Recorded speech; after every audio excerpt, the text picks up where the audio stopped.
So really happy to be introducing our speakers today. We've got Philip Long, who's the director of the VNA Dundee, which is the new international centre of design for Scotland, designed by Japanese architect Kengo Kuma, and will be due for completion in 2015.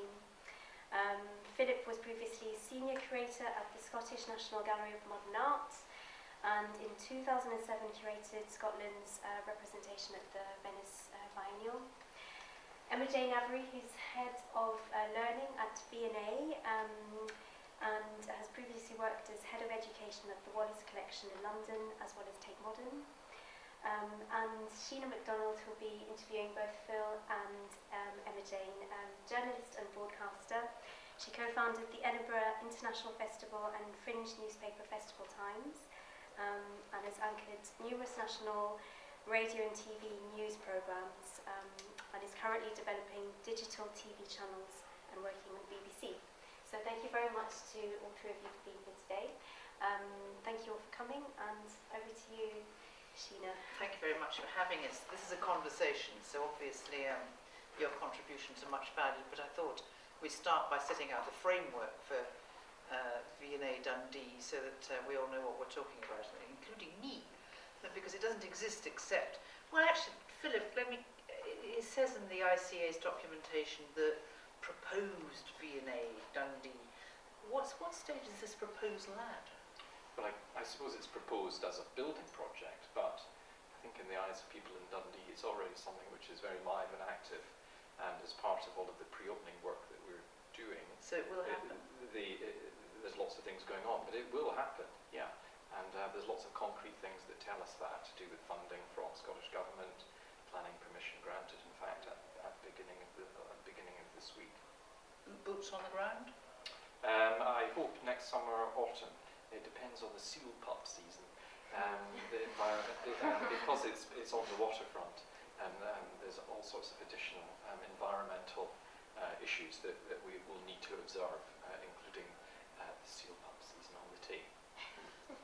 We're in front of a screen here. Is it just simply going to say live visualization all day, or can you click your fingers and show us something? Yeah. So this is a visualization that we produced recently. In fact, it was a young digital design graduate from Dundee who did it for us. In fact, the first version of it, he just simply pulled images off the website and showed us this amazing thing. So we then asked him to do a proper version. And this is something that's just really been completed in the last few weeks. And uses a lot of memory.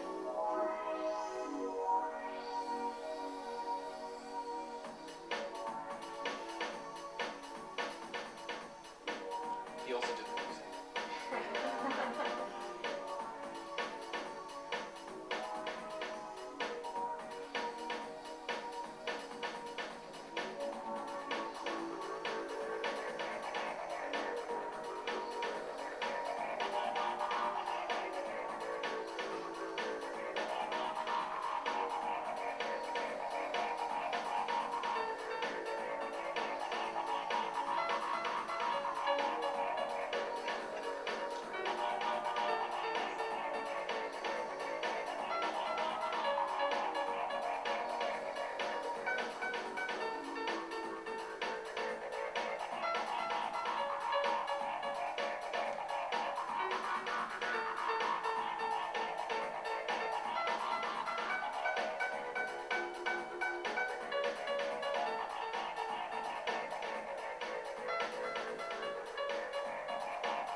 Thanks very much, that's extraordinary. I mean, inside and out. Can you stick your hands up if you know Dundee at all, if you've been?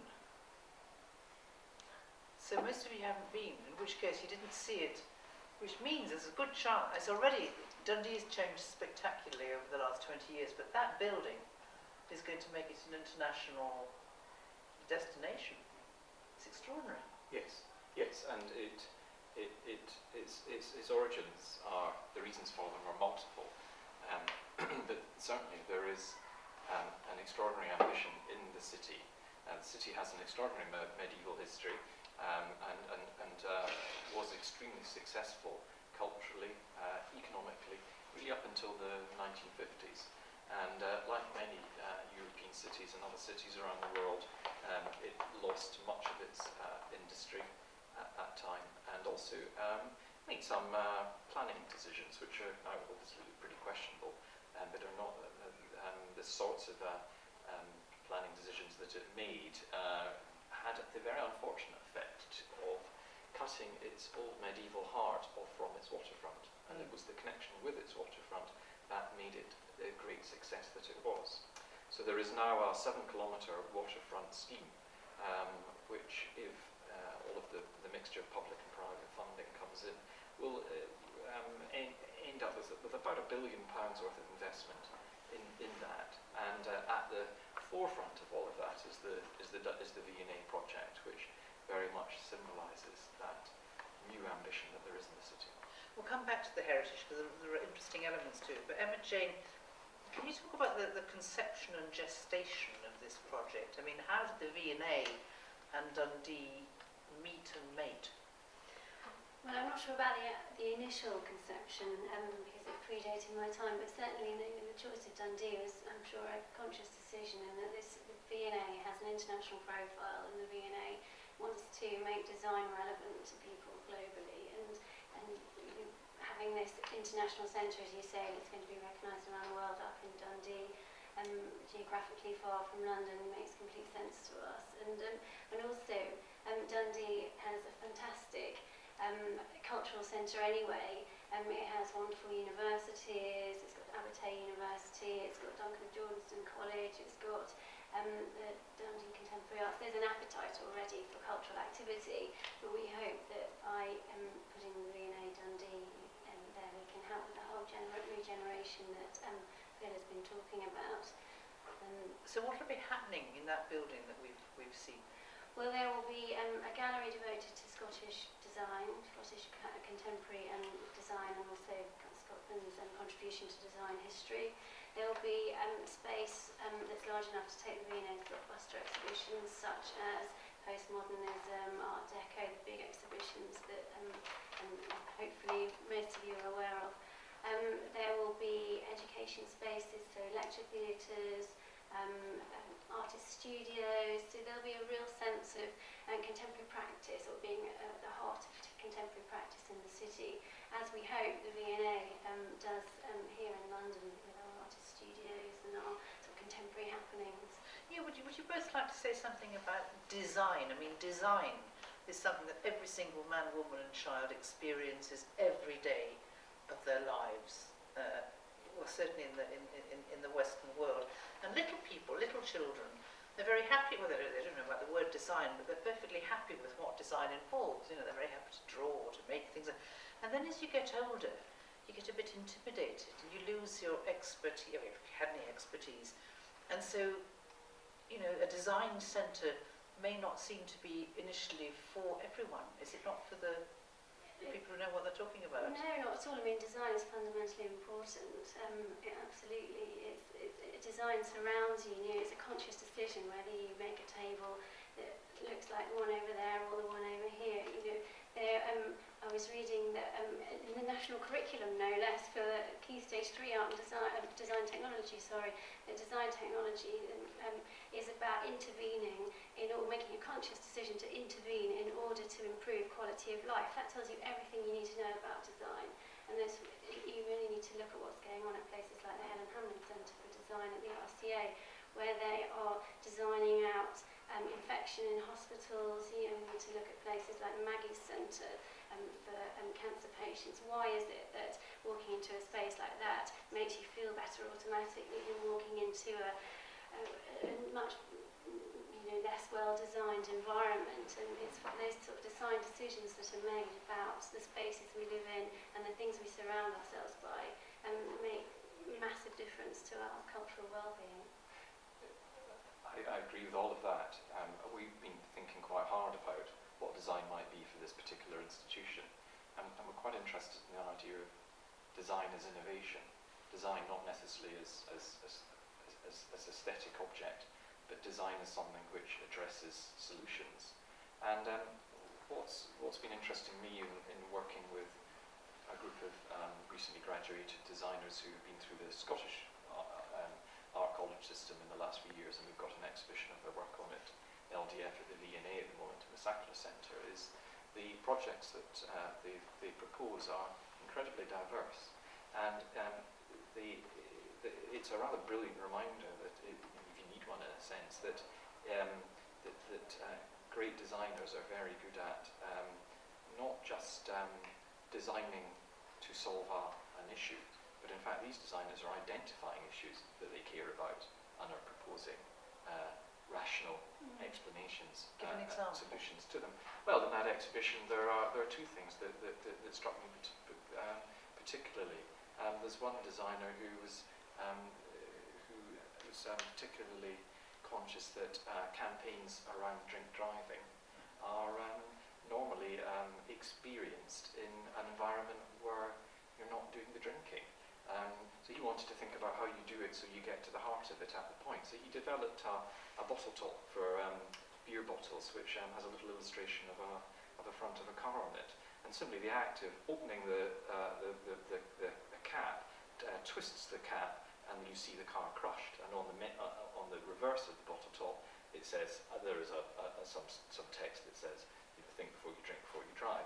Then there's another approach where someone who's been particularly conscious of malnutrition in Uganda and had been working with the health services there to develop what is a very beautiful wooden tree, which looks like a toy to play with, but which helps children understand how to develop a balanced diet. Tell me about the how the architect came to be chosen. I mean, I'm British. My mother's English. My father's Scottish. I was brought up in Edinburgh. I'm not a nationalist, and I'm slightly anxious about the fact that an awful lot of people in London, they look at Scotland now and they just think we must all want to be independent. I personally don't want to be independent. I want to be part of Britain. You're not interested in my view. However, I'm interested in why whoever chose the architect chose the architect you chose. Well, the ambition for the project from the beginning has been is that it will be an international centre for design, and hence the architectural competition that was developed was something that was opened around the world, and it had 120 entries from around the world, and that was shortlisted to 5 or 6, and the Japanese architect Kengo Kuma was chosen. He himself was inspired by the environment in Scotland. He has a very particular practice. His work is not well known in the UK. In fact, he's got 2 restaurants in London. I think one in the base of the Economist building, which is very nice. But hasn't yet built a building in the UK, but yet has in France and China and in the Far East particularly.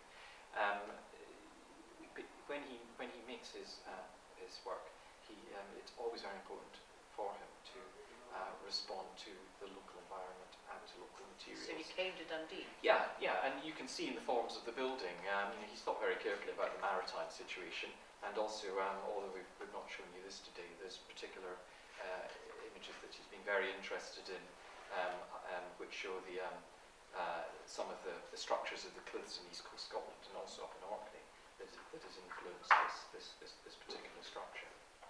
Yes, you mentioned the seal pumps, which I didn't know about at all, but I do know that Dundee in the 19th century was a centre for whaling. Yeah, yes, it was, and that is part of its history. Yeah. And what is interesting that came out of that also was that the the shipbuilding skills that developed in Dundee from whaling, where obviously ships were going to pretty inhospitable environments, resulted in Dundee building the world's first research vessel, which was the Discovery, which was Scott's ship to the Antarctic in early in the 20th century. So there is a history in the city of innovation and design and interdisciplinary ways of thinking about things. I think it is a great strength in what is quite a small city.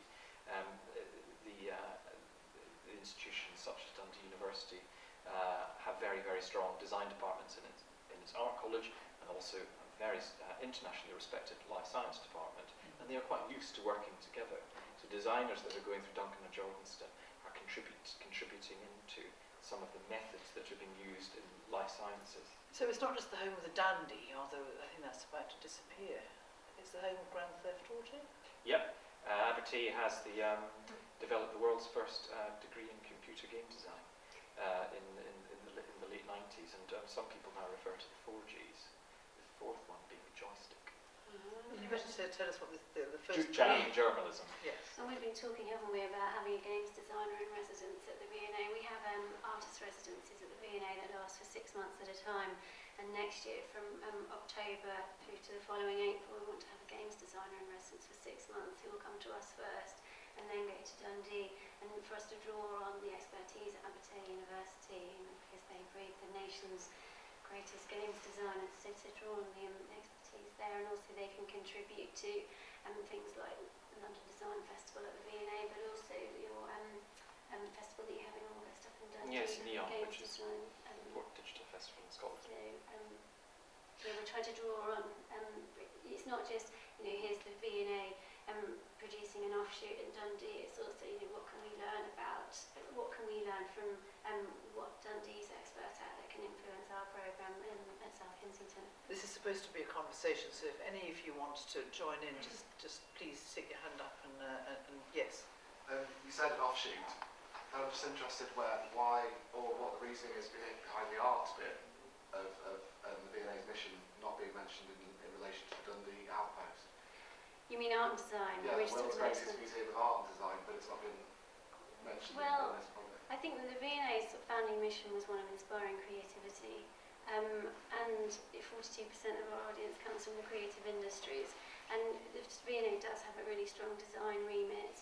And I think as well, you've been, what we feel about setting up the VNA Dundee is that there isn't an international design centre for Scotland, and that's the gap that we feel that the VNA Dundee can fill, more so than the arts side. I think that's probably true to say. I think that's right, but I also think that museums are often defined by the collections, and collections often come into being through all sorts of accident as well as purposeful acquisition. And the V&A's collection is substantially an art as well as a design one, because it was about developing an extraordinary collection of objects to inspire, whether it was Cellini or whether it is Dyson. And the Dundee project is not intended to have a collection. So that, in a sense, allows it to focus absolutely on design. But the V&A was set up originally as a museum of manufacturers, and for it to inspire the makers and consumers of design to inspire manufacturing. So I think it's really true to the founding principles, what we're trying to do at V&A Dundee. So it's always forward-looking, and there are going to be temporary exhibitions. Yes. Actually, that reminds me, because we were talking about this yesterday. Is it free to go in once it opens? It is intended that it will be free to go into, but it's very likely that there will be charges for particular exhibitions. And I think people understand that. Bringing particular shows anywhere is a costly business. It takes a great deal of time and research, and people understand. I think that's the usual course of affairs. But the ambition is to keep the building free, and I think it's important to do that as well, because alongside the temporary exhibitions, what's been mentioned is that we want to give over quite substantial space to looking at really the history of the creative industries in Scotland, or Scotland's international design history. And this is a very important part of the project. I don't know what you feel, but the creative industries is a term which is relatively recent. It's maybe sort of 10 or 15 years old. And an aspiration of the VNA Dundee, as it is with the VNA, is to play a major part in inspiring the future creative industries as an important part of business and enterprise. And it seemed to us in developing this project that there is a particular part of the country, Scotland, which has an extraordinary history in design in the creative industries, like the rest of the UK. But there is nowhere where one can go and find out about that. So if you want to find out about the extraordinary, not just design style, but the entrepreneurship of a family like the Adam family of architects, or a great design engineer like Telford, or if you want to find out about contemporary fashion designers like Jonathan Saunders or Hayley Scanlon, who will have been very high profile in London over the last couple of weeks, but are not known in Scotland at all. Where can you go and do that? Well, you can't. There is no institution in Scotland that you can find out about that. So VNA Dundee will do that, and I think it's important that we do that, because if we don't have that understanding of our ability of that in the past, it doesn't give us the confidence to develop those skills in the future. Now that's interesting, the Adam family, just pick up, since you mentioned them, I mean, 18th century, the bulk of their work was actually done south of the border. Yeah, substantially. Edinburgh is substantially laid out by the Adams, and there's great country houses across Scotland, but that's absolutely right. And there are great collections of work by Adam in the VNA. What about James Craig? Well, again, that's something that I'm sure we would want to look at. James Craig is the planner of the new town. That was an extraordinarily innovative project at the time. It happened only 30 or 40 years after Culloden, the last civil war in Scotland. It is a really interesting period of development and innovation and enlightenment in Britain that something like James Craig's new town plan expresses, I think. My eyes are always open for anyone who wants to say anything, otherwise I'll just keep going. Is the implication of what you're saying that, you see, here we are talking about a new design museum in London where there is going to be a new design museum? Is the implication of what you're saying, given it's going to showcase Edinburgh's entrepreneurship and cultural history and creative industries history, etc., that the only thing we'll see in the London Design Museum is London people's designs and entrepreneurship and so on and so forth? In other words, is VNA Dundee going to be a sort of tartanised little ghetto?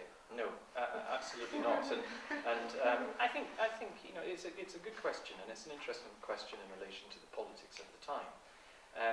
But I think that most cultural organisations, when they're successful, have both a route into their locality as well as an international responsibility. And so I think that, and also it just so happens that those that have designed from Scotland, I think it was you that was saying that Scotland's best exporter is people. Yeah. I think when you find out rather extraordinary things like Buick was from Dundee, and Ian Callum, who's the chief designer of Jaguar, came from Dumfries and studied at Glasgow School of Art, then these are things that need to be acknowledged.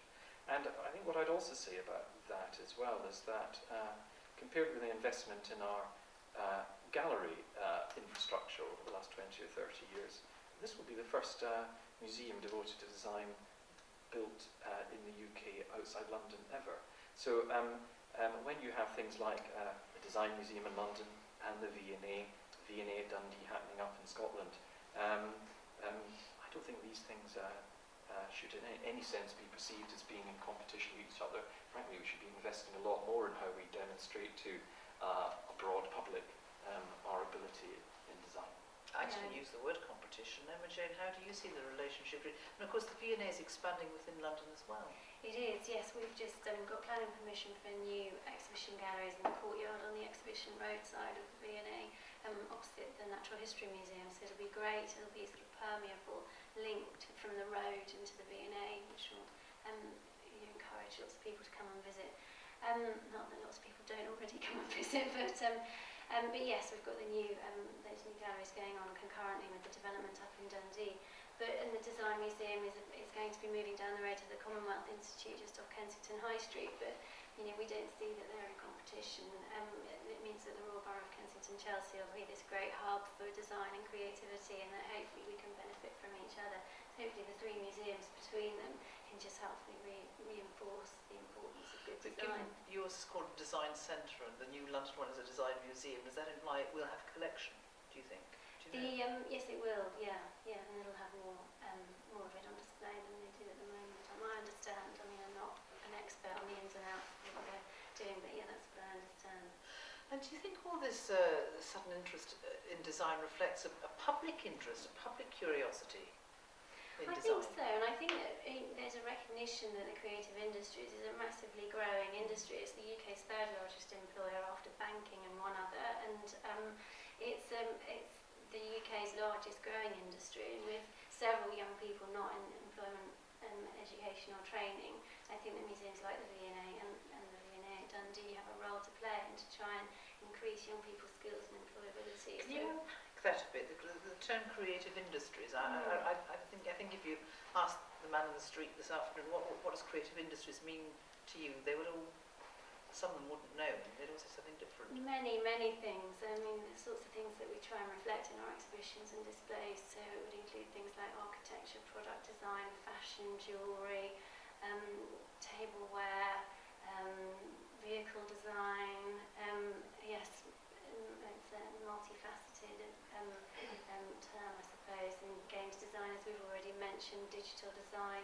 We've got a big digital design weekend coming up this weekend where we'll be showcasing the latest in digital creativity. So yeah, it's a term that encompasses so many different practices. Indeed, maybe I should ask the question the other way around. Is there any industry that does not involve design as one of its essential components? Well, I think that within industry, design is treated differently, and what is interesting is that organisations that have feel that design should be a designed process should be at the centre of what they do, whether it's a service industry or whether it's obviously an incredibly successful commercial organisation like Apple. I was astonished to see all these people sleeping outside last night, outside Apple in Covent Garden to get a new phone. Since Fantastic. Monday. Since Monday. Extraordinary. Is that what there is very much a growing sense of is that design as a crucial part of one's business or enterprise can not only improve substantially one's product or one's service, and can also give you the competitive edge. And in a country such as the UK, which is always wanting to think about how it develops its enterprise and its business, and redevelop its economy, when clearly heavy industry is not the way ahead, then the use of our knowledge industries are something substantially to invest in. And so design creativity has got a great part to play in that, and increasingly it is something which is expressed quite high up in political and educational agendas. Political. I mean, design is a part to play in politics as well. My husband used to work in Moscow, and he said those big Stalinist, they were built in the time of Stalin, buildings were designed to oppress the man in the street, to make him always think that he doesn't matter because the buildings are the design doesn't empower you, it doesn't individualise you, which is his take on it. I don't know whether you think architecture can work like that. I think in looking at the Dundee project, in working with the architects, their view very much has been that the VNA Dundee is something which is an extension of the civic space in the city. So the Great Hall that you see is intended to be something that will be publicly used very regularly. So it's not a hallowed hall to enter, but a place where hopefully a whole range of activities will be going on throughout the day, hopefully into the evening. I'm sure it'll be a great place for parties.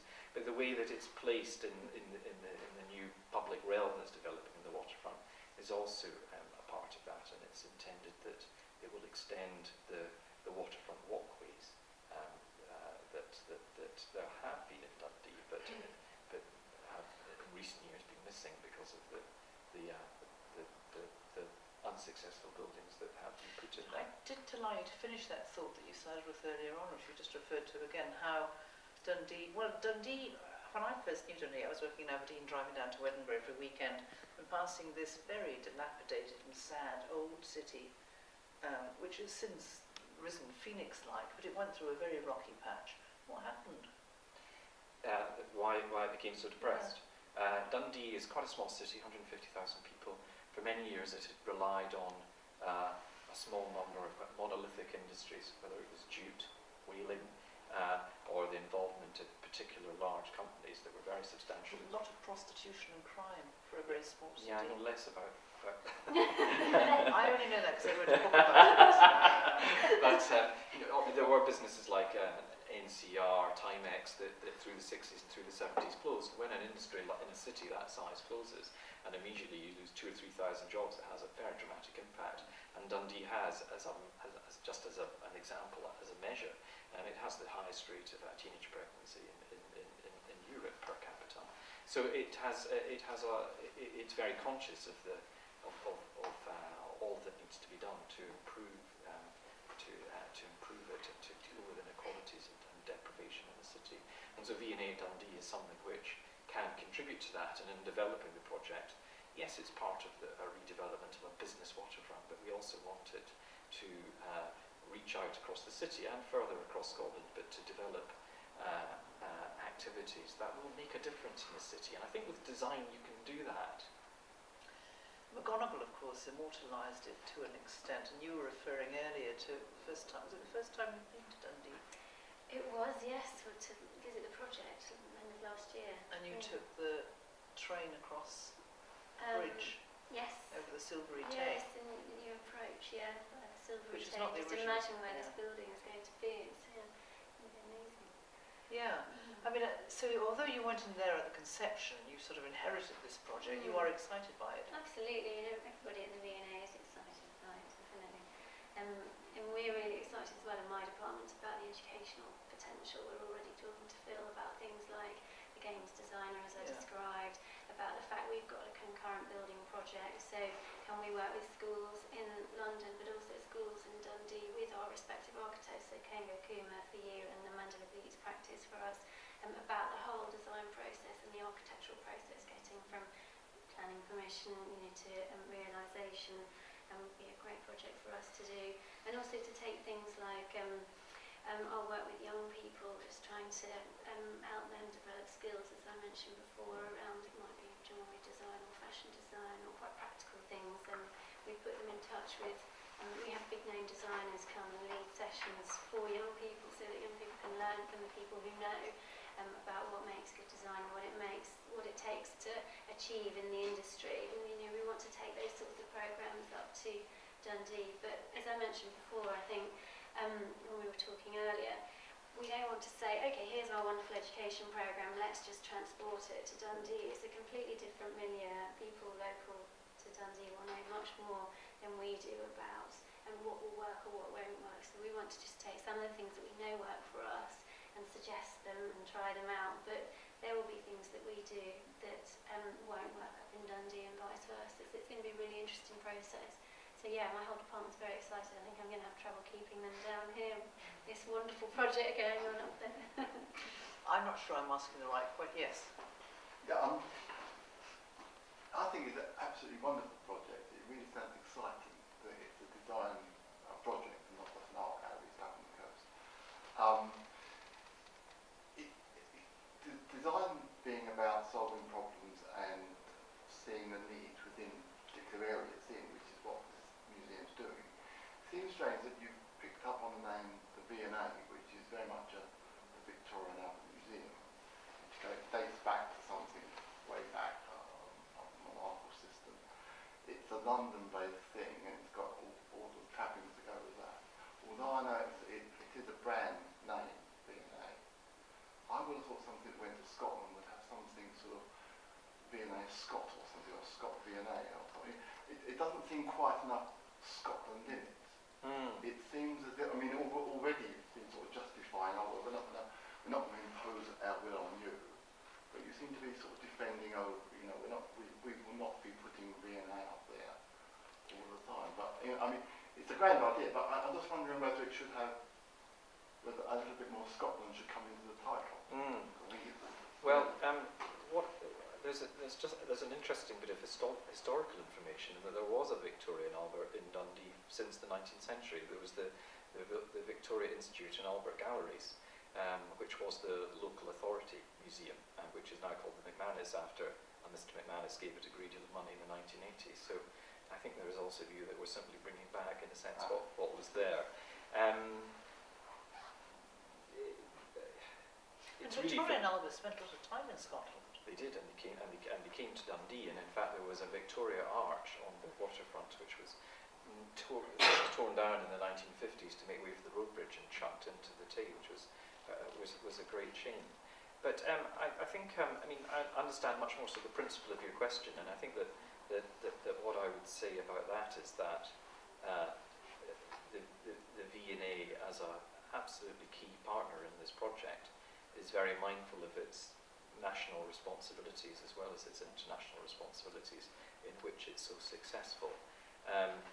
The VNA as a brand is something which is recognised worldwide, and I don't know what you feel. It'd be very interesting to hear this, but to me the VNA is something which represents culture and design, is something which is understood, certainly in the southeast, as something which represents culture and design at its most vital and in a very engaged way with contemporary activity.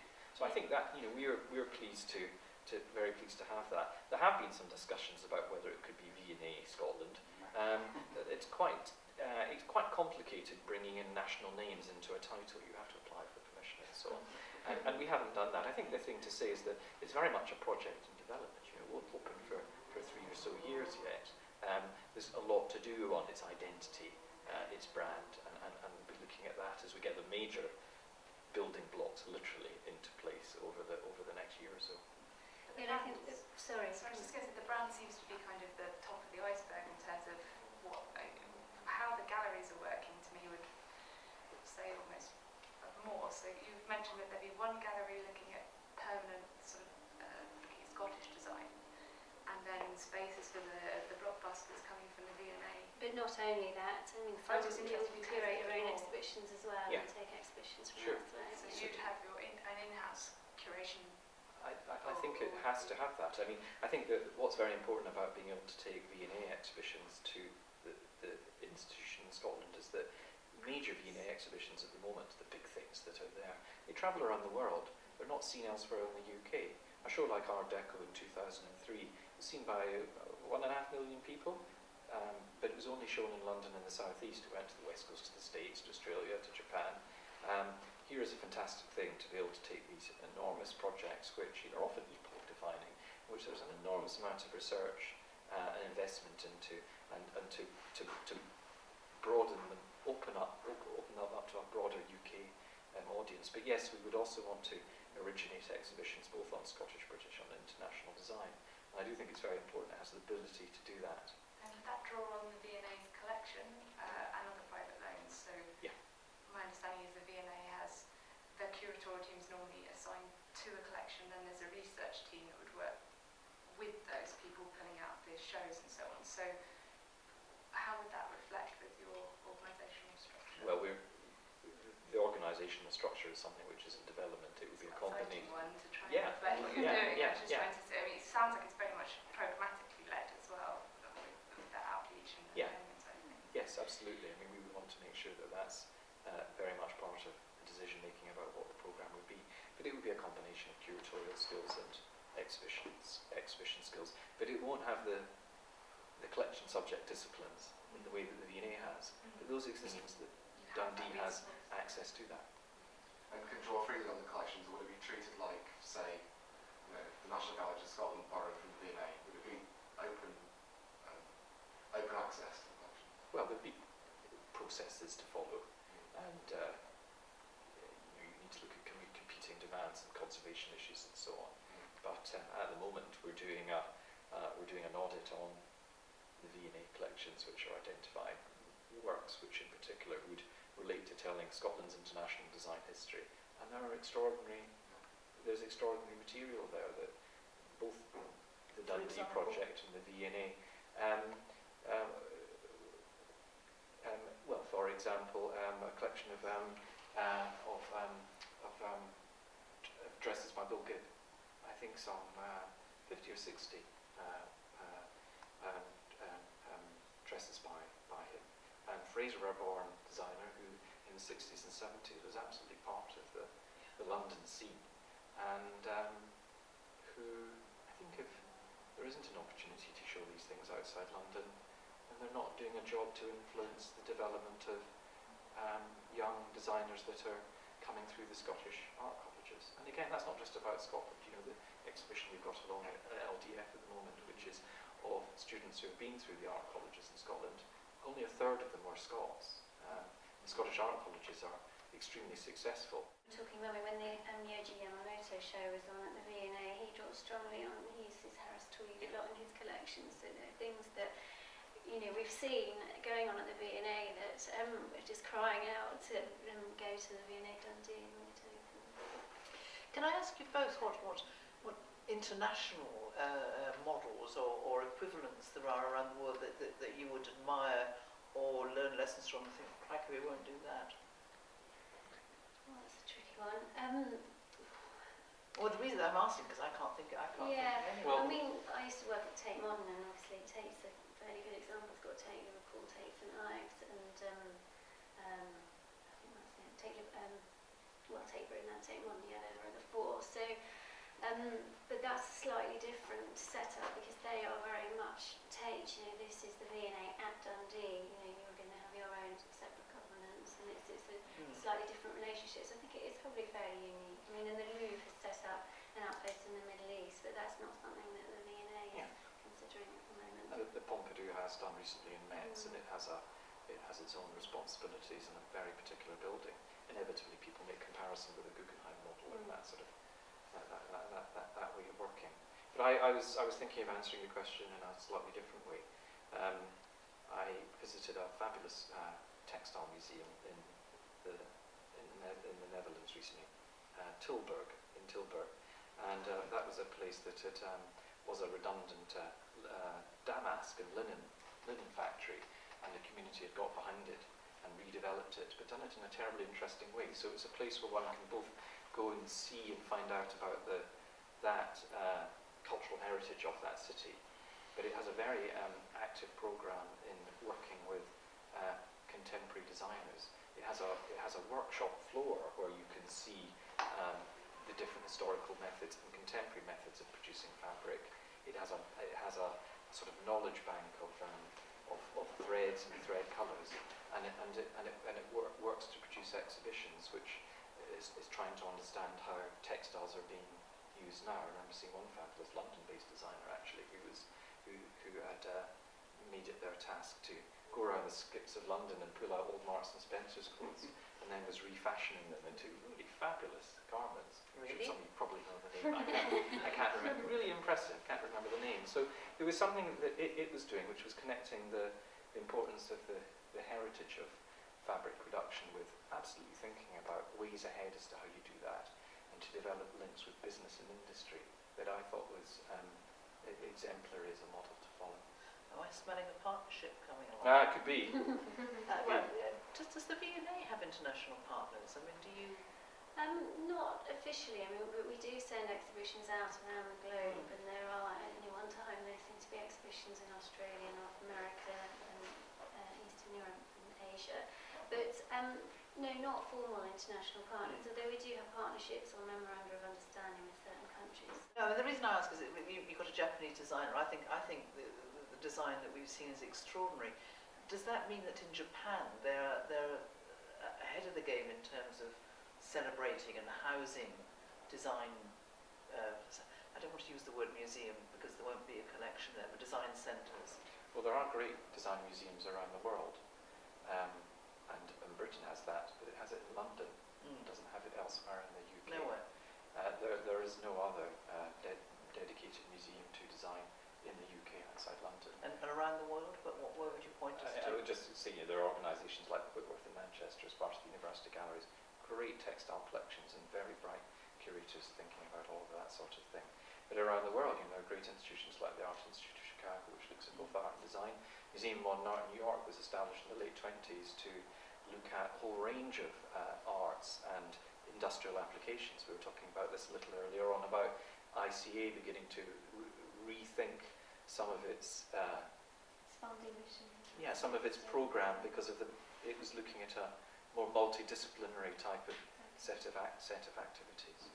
Scandinavia, of course, has done this very well. The Netherlands is very good at it. Yes, I'm glad you brought up Scandinavia. I was thinking about it earlier, and I thought, no, it's such a. But one didn't associate Britain with design excellence in the way that, in an unthinking kind of way, one associated Scandinavian countries with excellent design. Do you think that's changed? Is changing? Yeah, I do, and I think very much. And I think when you experience something like the aspects of the Olympics this summer, and you see people like Thomas Heatherwick put at the heart of that, and the brilliance with which he developed a solution to. He said very interesting things about designing the cauldron. When he started looking into the project, he talked about the fact that no one can ever remember what the cauldron looks like. They remember how it's lit, but they don't remember the thing. Everybody remembers the Archer in Barcelona, I think. And so his cauldron, I think, is an extraordinary work, which, in a sense, celebrates the democracy and the moment. And it also looks spectacular unlit. I would argue. I was asking Emmajane and Philip if they knew what was happening to it, and they didn't. Does anybody here know what's happening to the cauldron? No. Yeah, mystery of our times. I think they're never allowed to be lit again. Is that right? Is that right? Oh, they're not allowed to be lit in the stadiums again because it's not the Olympics. Maybe I it can't can be believe repurposed. that. No, I can't believe that. I thought the individual bits were being taken back to the individual countries. Yeah, that's right. Each of the flower heads are Yes. yeah, the Oh, petals. that many bits. There's a petal Well, because they had one country. They each carried one into the opening ceremony. Goodness me. So there's over 200, which are I wasn't counting. yeah, it's Yeah, they 200, took it's it over. 204, I think, something like that. And that's another great part of the concept, isn't it? That this thing which has been burning and is now coloured, it then returns and sits presumably in some dusty cabinet. I've come to a point where you have to ask whether an individual sepal, or whatever you want to call it, is going to look as grand as all the bits united. Well, I'm getting political again. I'm getting. Once in history That's occurrence right. where they came together, isn't Yes, it? So exactly, I guess it's yeah. the moment again that they were like that. Or maybe, or maybe tradition will be broken, and in Rio they will all come. No, I don't. I wanted to ask how Dundee has responded to the project so far, so both the local community and maybe the arts organisations who kind of already embedded there. Yeah. And say something about the arts organisations, because when I was describing Dundee being a depressed little country in the 80s, it was.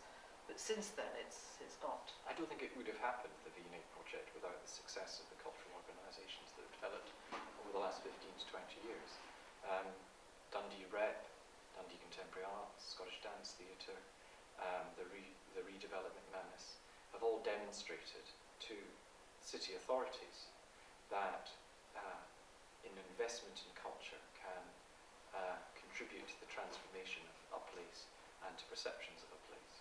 I think it's particularly the case with Dundee Contemporary Arts, which was established in 1999. And I think really in Scotland it was an expression for the first time that contemporary work and contemporary commissioning of international quality doesn't need to just happen in the Central Belt in Scotland.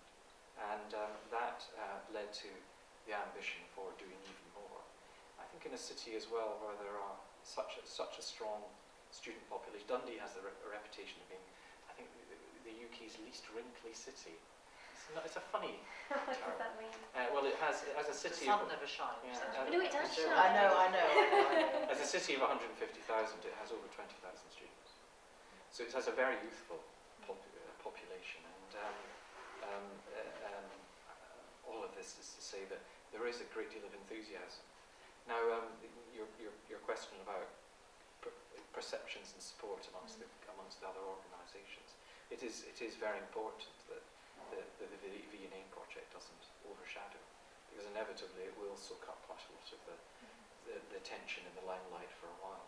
But what is important is that VNA Dundee learns from the experience of the organisations in the city, are used to working with a range of communities across the city, and uses its developing influence and interest in it to make opportunities for others.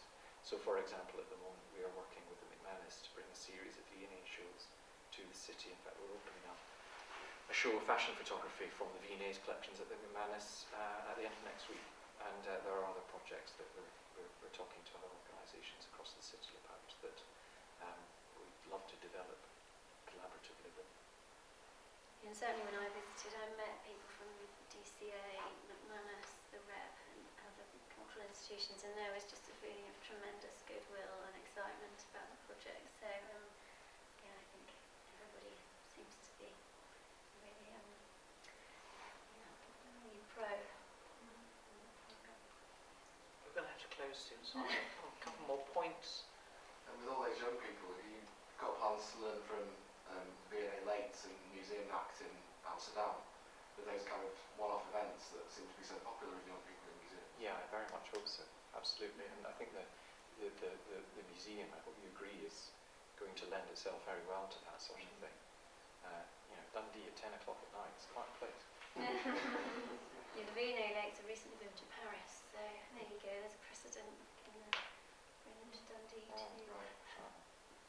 Really? Yeah. Say more about that. Just recently over the summer, 3 of the Lates went over to Paris. Actually, no, 2 have happened and one's happening this week. We have to bring Dundee Lates to the VNA London.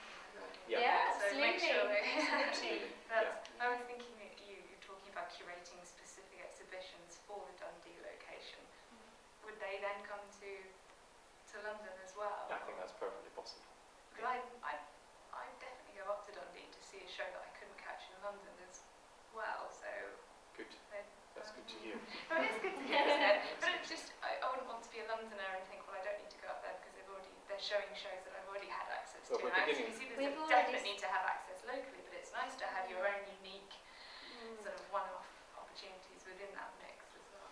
We've started talking about future programme and whether actually there are things that had potentially been thought of as happening in London, but actually whether they might lend themselves to going to Dundee instead. Yeah, and there are major exhibition projects which we're beginning to consider, which they may be curated as a collaboration between VNA and VNA Dundee, but they will premiere in Scotland, and then will travel before perhaps they get to London. We don't know yet precisely what the programme will look like, and if we did, I don't think we'd tell you anyway.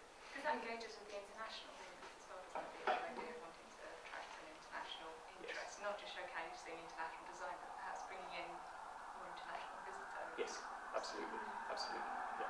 And shows look different in different locations. I mean, we're talking about the I said the sun doesn't shine. Of course it does shine. But the quality of light in Dundee is very, very different from the amount of light and quality of light at the VNA. And where are your galleries going? The exhibition galleries, they're on the first floor, aren't Yeah, they? in the rooms that we saw in the fly-through. There's nice shafts of light. That's right, and what we've done purposely is to introduce natural light into them in window slots that give you views out across the city. I think one of the things that's been we've done in particular in developing the detailed building design is that I think when you go to the VNA in London, it's not just the objects that you see and the exhibitions that you see, but it's the incredibly rich experience of walking around that extraordinary building, which is full of different designers' work. And there's something about the richness of that experience that we want to create in the building in Dundee, that it is not just an extraordinary shell on the outside with no connection to its inside, and that exhibitions are presented in a rather sanitised space. We want the interiors themselves to be something which is exciting, disrupts the exhibitions, if you like. But when you explained you weren't having a permanent collection, I was going to ask about how the designers have responded to what they're beginning to house, so that the buildings works with its content as much as anything. But it seems that you're setting a stage based on your environment, which does seem to avoid the idea of a sanitised box, but it Yeah. gives something a bit more. Yes, that's quite a complex thing that you're describing, and I think that's something that will come through our next process of really beginning to look at the detailed fit out Yeah. and working with designers as a part of that in relation to textiles or door furniture, all of these sorts of things. So your architecture is part of your collection. Yeah, even could if you be. don't have a Yeah, collection. sure. In the entrance will be really dramatic, won't it? Walk in and descend those stairs and see that wonderful sort of open space in the centre of the building. Architecture very much be at the to work at Tate Britain? Tate Modern. Tate Modern, I mean, Turkey. Yeah. Can you explain to me what I used to enjoy about the Tate was the Rothkos Oh yes. and the way they were hung and where they were hung. And now in Tate Modern, I can't see them because it's so dark in that little grey room. And I said this to somebody and they said, well, you've got to wait till your eye acclimatises to the light.